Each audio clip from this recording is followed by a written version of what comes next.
speakers who were kind enough to squeeze everything into the time that was possible. Okay, kindly stand up, identify yourself, and please have a question for the panelists.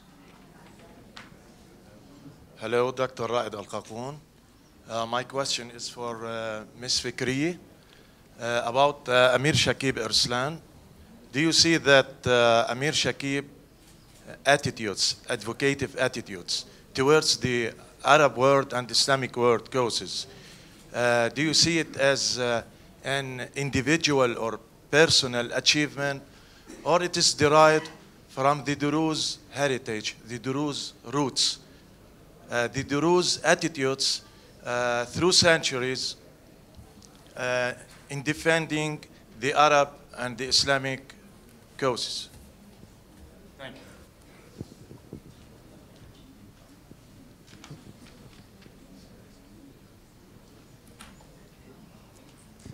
Malik Najjar. Professor Fleischman, do you know if the Abu Azzuddin family has any of her archives? And is there any way that you can personally access those, given the fact that she only passed away, according, if I'm right, what you said was 2008. So I was just curious about that. And one more question. Last question. Yes, please stand up. Sorry, I didn't attend the session from the beginning, but I would like to elaborate that Dr. Najla Abu Azzuddin was the first doctorate in all the Arab world. I think this has been said, and she refused any takrim, what I would say, in her life. And unfortunately, she didn't get it in her after her death, and this should happen because she was really a great person. It's part of the women discrimination, I think. But personally, I feel that I was very impressed by what I read about her and about her book about Abdel Nasser, and most of the researchers on the subject made best use of her book. She was really a great woman.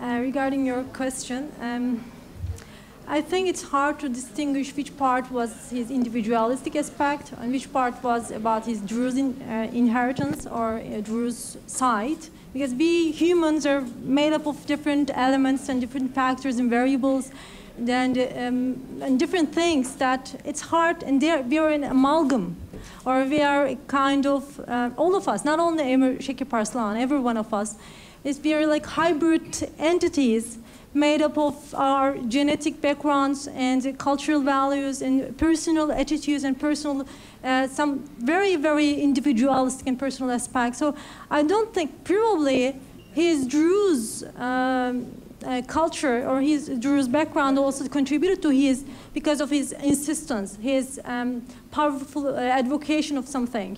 So these might be a part of his background of coming from the Druze, but there were many other Druzes, but they didn't have the same kind of activities. So he had his own personal touch, but also, I don't know what percentage he was personalized with his activities, but I don't think it was purely individual or purely Druze.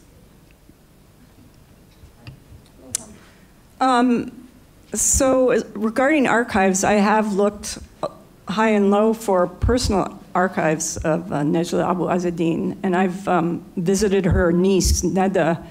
There are some papers, but they are not, they're more about research, and they aren't really family-type papers. I mean, all her personal correspondence, for example, I guess there's nothing that they've come across. And most of the sources I have been from basically transcripts, news articles, things like this. And there's some rich papers that Vassar College has, for example, but they're limited. They only have so much in them. So if anyone here knows anything or has any, please get in touch with me. And regarding the comment about her, her lack of recognition, I agree with you 150%, because I was here on sabbatical. Had I but known it, she was still alive at the time. I asked around a lot, and I asked Druze students at AUB who I knew a little bit. Nobody, and I went and visited a Druze friend at her family's house up in the mountains. The name was not familiar to the people that I talked to, and I was sort of surprised by that, considering her incredible achievements and her, astounding, actually more than just the PhD. She traveled all over the place, and she actually befriended some really interesting people in the United States, including Ernest Hocking, who was a major philosopher at Harvard University and a kind of a strange, in some way, peace activist, and others that I could name, so that she seemed to be extremely independent and unusual from the time, really, that she started studying here in Beirut as a school child. So, I mean, she is, to me, just an amazingly fascinating person. So if anyone does have information, I'm looking. Terrific. Before we applaud in gratitude, Dr. Abu Nasser wants to have a few seconds. Thank you, Doctor. أنا بس إذا بتسمحوا من واجباتي أشكر الرؤساء السابقين الموجودين معنا هون يلي هن الأساس بالرابطة. دكتور رؤوف الغصيني والشيخ سليم خير الدين والدكتور عباس الحلبي والأستاذ فؤاد الريس والأستاذة مويا الزهيري هني موجودين، ولكل يلي منهم موجودين معنا، وللرئيس الأول المرحوم الدكتور عاطف سعد يلي ابنه رضا زميلنا. شكرا لكم ويعطيكم العافية. Thank you all very much, and our speakers above all. Thank you, Professor Kafadar. Thank you for the panelists. We will take 1 minute to set up, then we will start our panel. So دقيقة زمان بس لنظبط الباوربوينت، رح نبلش بعد دقيقة. So please ما تبعدوا كتير.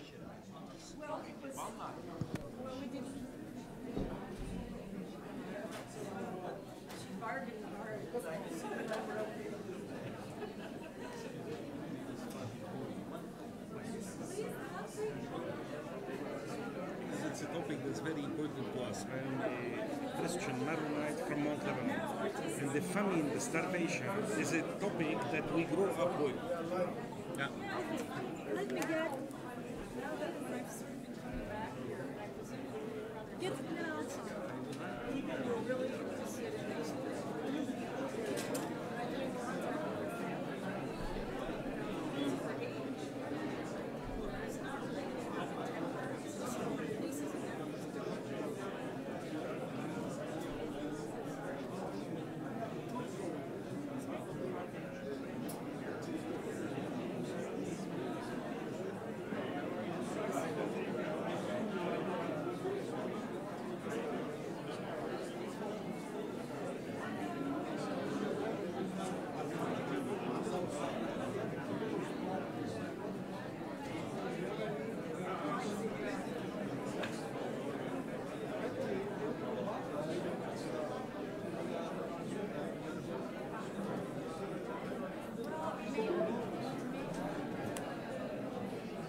من فضلكم كل واحد ياخد مقعده بليز ما نبلش.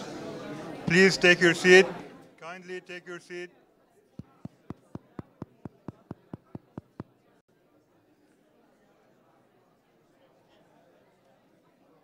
Kindly take your seat. We are starting in a bit. If you may, ladies and gentlemen, please take your seat.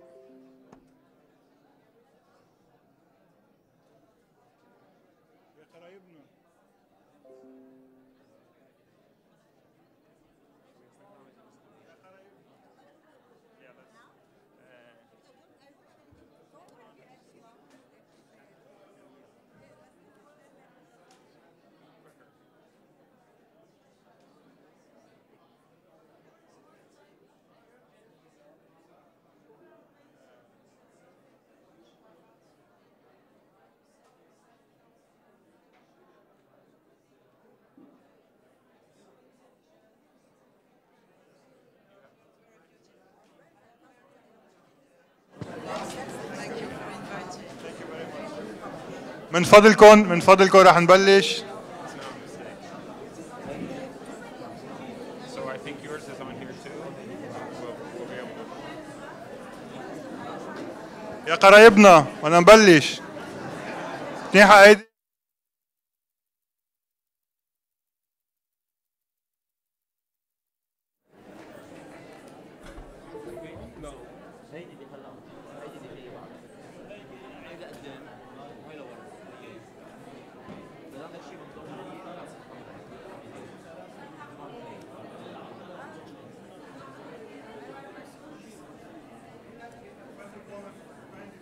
Okay. Good afternoon.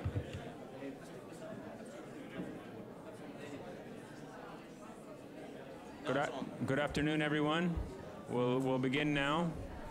I'm Michael Provence of the University of California.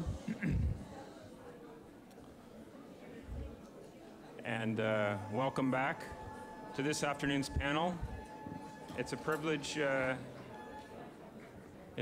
to chair the panel. The title of this afternoon's panel is Druze History. Yeah? Okay.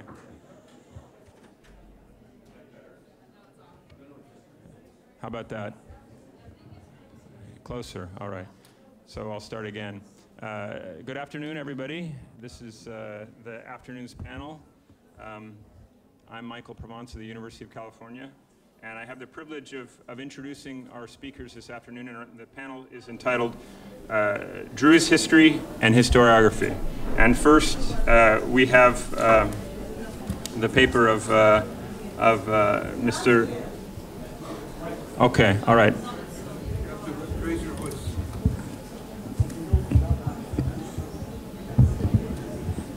Usually I never have a problem being too quiet, so.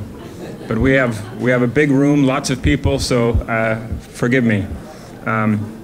This afternoon we have, the first paper is Mr. Saeed Abu Zaki, and he's giving his paper in Arabic. I'm rendering the title in English. It's Attitudes of Druze Okal Towards Use of Violence, a study based on oral sources. And then the second paper this afternoon is Dr. Naila Taqiyuddin Kate Bey. Her title is Druze in the Historical Writing of Ottoman Bilad al-Sham, or Early Ottoman Bilad al-Sham. So I think we'll have an enjoyable afternoon. So, please.